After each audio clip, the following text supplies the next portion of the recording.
Hello everybody, and welcome back to another video. In today's video, of course, I'll be reading to you another SCP. Today's SCP is item number 1717-EX, which stands for Explained. So, without further ado, let's get right into it. Level 1 Unrestricted, Containment Class, Explained. Special Containment Procedures. SCP-1717-EX should only be referred to by their number in official documentation. Outside this context, they are to be referred to as subantarctic orcas and should not be considered SCP objects. This database entry is retained for reference purposes, but has been updated with current procedures and information. Underwater sites located in Administrative Region 35, Antarctica, are to install sonar beacons 1 kilometer away from the facilities. These serve the dual purposes of repelling subantarctic orcas and tracking their movements. Underwater anomalies are to be protected in the same manner if possible. Should orcas approach, the use of lethal force is authorized. If the sonar is detected by the public, the Disinformation Bureau is to release a cover story about submarine military activity in Antarctica. A network of 50 buoys equipped with microphones has been set up to listen to the communication of subantarctic orcas. CEDO.AIC is tasked with monitoring orca communications, with particular focus on the relay system used by the Great Pod of the Circular Current. Orcas determined to have witnessed anomalous events are to be amnesticized at the earliest opportunity. Development of targeted memes to eradicate widespread knowledge of certain anomalous entities among orcas is under consideration. The Foundation currently does not have any diplomatic contact with the Great Pod of the Circular Current. In the event the Great Pod forms a normalcy-protecting organization, the Foundation will initiate ties using standard protocols. Archived Containment Procedures, Level 5 plus access only. Access granted. Instances of SCP-1717 are to be tracked by Poseidon.AIC using a combination of public records, underwater microphones, satellite imagery, and radio transmitters. While uncontained instances of SCP-1717 are to be terminated if convenient, the public nature of SCP-1717 and their wide distribution and scattered population make termination of all instances impractical at the moment. SCP-1717-B are to be terminated as soon as possible. A population of SCP-1717 instances have been contained at Research Area 78 for long-term observation and experimentation, to be focused on determining the origin of SCP-1717 and neutralizing all instances of SCP-1717 outside of containment without breach of the Veil Protocol. Currently promising avenues include the use of tailored plagues, gene drives, and working with the Global Occult Coalition to relax anti-whaling regulations. Embedded agents in academic institutions are to suppress any reports that could reveal the anomalous nature of SCP-1717 and amnesticize researchers. Description: the subantarctic orca, or Orcinus parantarcticus, have recently undergone an evolutionary shift, resulting in the species gaining full sapience. In addition to the typical cognitive abilities of cetaceans, subantarctic orcas have developed sophisticated languages, increased cooperative capabilities, and a firm grasp of abstract concepts. Tool use has not been observed beyond the use of artificial waves to wash prey off ice floes, but this is believed to be due to the sparse environment of the subantarctic orca's home range, rather than any cognitive limitation. The cause of this evolutionary shift is not known with certainty. Previously, it was believed to be anomalous in origin. However, extensive investigation by the Foundation using both mundane and anomalous techniques has determined that it is not anomalous or due to the interference of anomalous forces.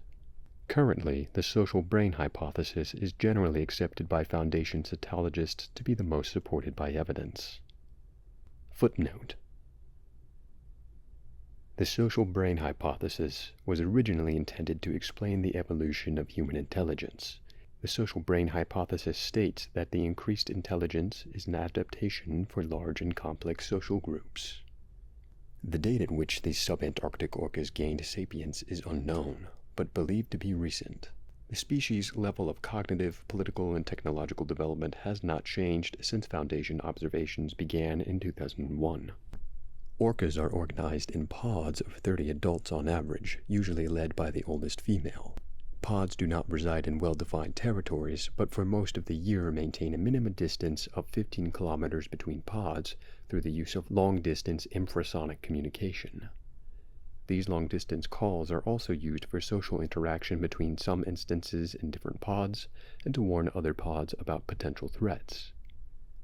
During the summer, pods congregate to take advantage of high-density fish schools produced by phytoplankton blooms. Currently, most known subantarctic orcapods, at least officially, are part of the Great Pod of the Circular Current. The Great Pod, formerly classified as SCP-1717-A, is an association of pods networked together through rover male orcas, who act as a relay system for messages as well as scouts. Their leaders, currently 4 in number, have collectively memorized the names, typical routes, and members of every pod of the Great Pod.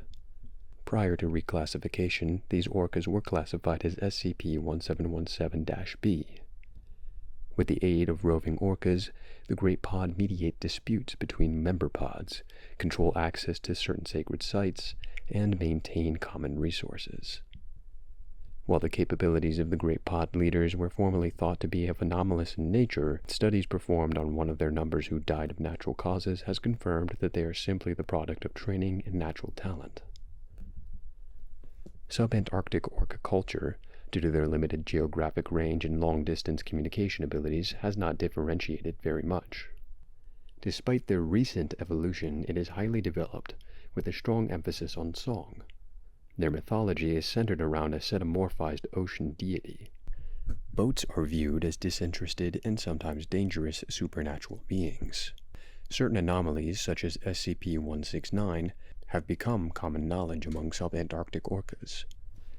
However, the details have been altered enough by cumulative errors that even in the event of irrelevant communications becoming public, a lifted veil scenario is considered low probability. The O5 Council has determined that the sapience of subantarctic orcas is part of normalcy. As the human scientific community is expected to translate the language of subantarctic orcas within the next few years, they are also subject to the Veil Protocol. Subantarctic orca instances are reproductively isolated. The rest of the orca genus will therefore likely remain at their current level of intelligence.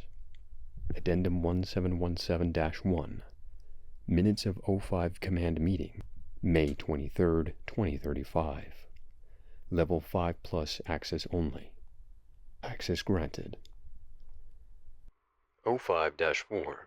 Item 5 on the agenda is a request from the Classification Committee to reclassify SCP-1717 as explained. O5-3. Why are they asking us? Reclassifications are their purview. O5-7. Normally, yes, but ceasing containment of SCP-1717 would require applying the Veil Protocol to another species, and the political implications are sizable, so they wanted it to be our decision. O5-2. How sure are they about this? If they're wrong, we won't have the resources to cover up SCP-1717 after the scientific community announces their true nature. Very. The Parazoological Department has been investigating every possible cause for SCP-1717 for the past 20 years, and monitoring the population thoroughly for over 30. There's no sign of any anomalous activity other than that which can be traced to known, unassociated anomalies that SCP-1717 instances have come into contact with.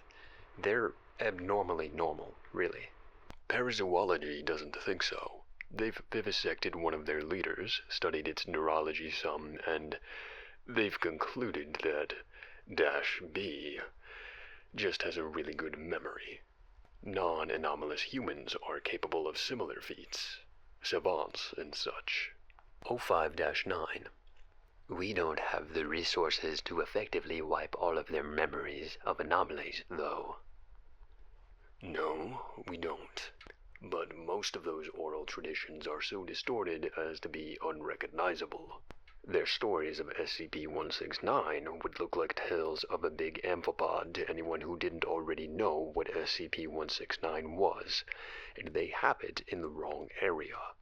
Besides, it's getting harder and harder to keep them secret. The more time between the abandonment of containment efforts and the public's discovery of SCP-1717, the easier it is to hide our role and hide the anomalies. Contact would ease the Veil Protocol, too. Most of our memes don't work on whales, but some do, and the people I've talked to in memetics think they can design ones that would work on both species. They'd be more restricted in function, but if we could get some of the memes to anyone going down there, we could ensure transmission.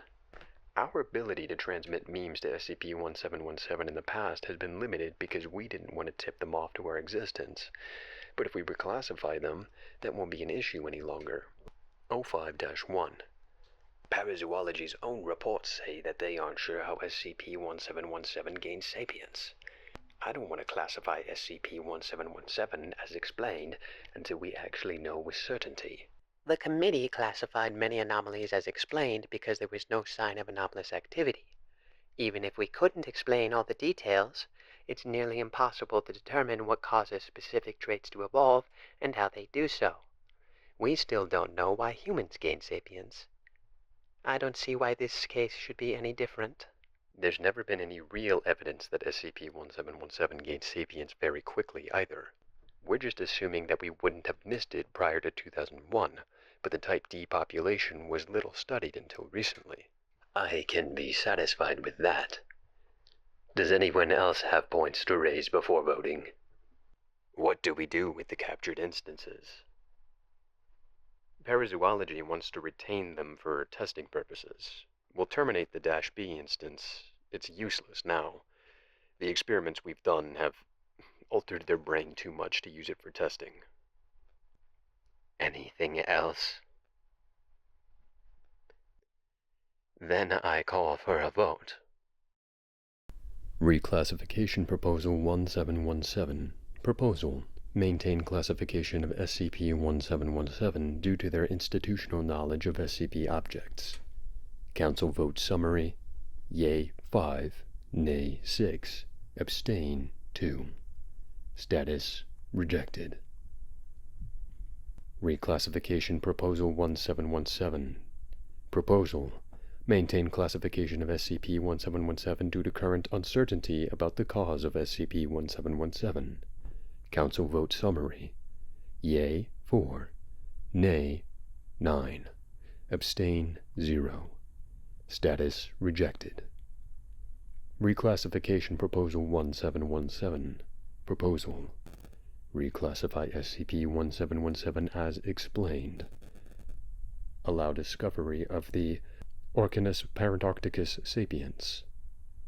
Council vote summary: Yay 8, Nay 5, Abstain 0. Status: passed. Addendum 1717-2. On May 25, 2035, the following message was received by Overwatch Command. We protest the Foundation's rash, unilateral termination of containment of SCP-1717. Our organizations have collaborated on this issue of global security since 2004, and we have refrained from classifying the species as a KTE only because you assured us that the full liquidation was not necessary. Now the Foundation sees fit to cease participating in bilateral efforts without consulting us. The Global Occult Coalition is not convinced by the evidence, or more accurately, lack of evidence, presented by the Foundation either. If the subantarctic orca has gained its remarkable intelligence through anomalous means, or have received direction from outside forces, it will be impossible to liquidate them above the veil. We request that the Foundation reestablish containment of SCP-1717 immediately. The Undersecretariat of the Global Occult Coalition. The following reply was sent. While we understand your concerns, we assure you that the reclassification process was undertaken with all due care. This is an internal process which the GOC is not invited to comment on. Though, if there is evidence against our reclassification you would like to submit, you may do so through standard channels. The Foundation would also like to reiterate that our legal department considers the International Veil Agreement to apply to the subantarctic orca, per the clauses on people residing in terra nullius. While they do not currently have contact with humans, the terms of the International Veil Agreement apply to cultural isolates. The subantarctic orca is already above the veil. We know the Coalition would not be so rash as to try and terminate an above-veil group, so how difficult it would be to terminate them is not an issue. We hope that this does not negatively affect our working relationship, and look forward to continuing to work with the Global Occult Coalition to contain anomalous entities in the future. Overwatch Command. No response was received from the Global Occult Coalition. Addendum 1717-3, Level 5 Plus access only. Access granted. Given the response of the Global Occult Coalition, it was decided to expedite the discovery of the subantarctic orca's sapience by mundane science. While this was a controversial decision, interfering in the scientific community was judged to be less of a deviation from normalcy than risking the GOC or another anomalous actor trying to affect a non-anomalous species. The Cryptid Specialist Group was selected as an intermediary to reduce the risk of the GOC or another signatory to the International Veil Agreement misconstruing the Foundation's actions as a breach of the treaty. A direct transfer of data was rejected as too obvious. Instead, Dr. Gonzalez, a Foundation cytologist, known to the Cryptid Specialist Group and several weeks from retirement, was directed to attend the Ocean Sciences meeting. Dr. Isabella Pasil, a member of the CSP, was scheduled to give a presentation on dorsal fin abnormalities in the sperm whale. Dr. Gonzalez was given a flash drive with all the data on SCP-1717-EX, as well as low-security data from other anomalous cetaceans. This flash drive was encoded using Foundation cryptography the CSP's associates have already cracked and safeguarded using weak memes. While at the conference, Dr. Gonzalez fidgeted with the flash drive in an obvious manner, especially when Dr. Pasil was in the room. On the last day of the conference, Dr. Gonzalez engaged Dr. Pasil in a conversation about her presentation and left his flash drive on a nearby table when he left. Monitoring of the Cryptid Specialist Groups confirmed that they have taken the flash drive, are cleaning the data to make themselves out to be the source of it, and intend to publish the data by the end of the year. Dr. Gonzalez was then terminated but allowed to retain his pension and discreetly given a large severance package. Addendum 1717-4, 91st Session of the Council of 108, 2035. On September 6, 2035, the Council of 108 voted 55 to 53 to classify the subantarctic orca as a parathreat, designated KTE-2358 Fiji, after a proposal was introduced by the New Zealand government. The exact details of the session are currently unknown to the Foundation, but agents inside the Coalition have reported a fear of potential geopolitical disruption and competition for resources. Several Coalition vessels have been dispatched to retrieve subantarctic orca tissue samples. The GOC intends to take advantage of their small population size and high levels of inbreeding to use orca DNA as a targeting component in a ritual intended to cause a mass mortality event. While this will not wipe out the species by itself, it will likely trigger an extinction vortex due to low genetic diversity. Addendum 1717-5, Level 5 Plus access only. Access granted. Per a 6-3 decision by the Ethics Committee, the Global Occults Coalition's actions are a threat to normality the Foundation is obligated by its charter to act against. However, the SCP Foundation cannot afford a direct conflict with the Coalition. Given the nature of the GOC's efforts, the O5 Council decided to leak information to the Serpent's Hand in order to prevent the termination of the subantarctic orca. With the aid of several assets within the anomalous community, MTF Sigma-3 bibliographers was able to bait a Serpent's Hand cell into attacking a Global Occult Coalition outpost. Assets within the Global Occult Coalition have ensured that the outpost contained information on the Coalition's termination plans, as well as on security measures taken at the ritual sites. They also prevented this information from being deleted when the outpost was breached. Foundation listening post in Administrative Region 35 intercepted a Coalition distress call from several Antarctic and subantarctic islands at 14:00, September 18th, 2035. Distress calls reported that armed persons had appeared from previously unknown ways or emerged from the ocean and were assaulting Coalition encampments. The hand's superior mobility and the relative lack of armed GOC presence meant that by 1637, the Coalition's anomalous rituals had been disrupted, and many of their personnel had been killed in action. Intelligence from Sigma-3 into the failure of subsequent Global Occult Coalition attempts indicates that the Hand has extended some form of anomalous protection over the subantarctic orca population, preventing the GOC's rituals from functioning. While ordinarily this would be worthy of SCP classification, the limited scope of the protection renders containment unnecessary. And that's it. Thank you, of course, for tuning in for another video. I seriously hope you enjoyed it. And this is a new microphone, so hopefully that was still good. I'll be hearing it soon in editing. So thank you again for watching and for humoring my desolate ambitions. And I'll see you in the next video. Bye-bye.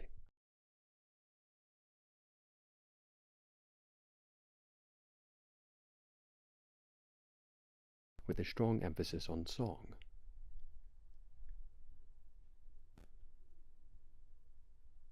Hello, where am I? Their mythology is centered around a metamorphized ocean deity. Oh, fuck.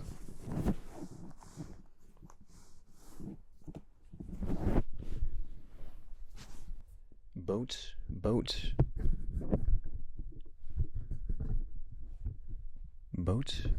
Fucking hell, man. Boats are viewed as disinterested and sometimes dangerous supernatural beings. Why are they asking us? Why are they asking us? Alright, I need to come up with better voices. Give me a second. Pause. Item 5 on the agenda. Okay. The Foundation would also like to reiterate that our legal department considers the International Veil Agreement to apply to the subantarctic orca. Wow!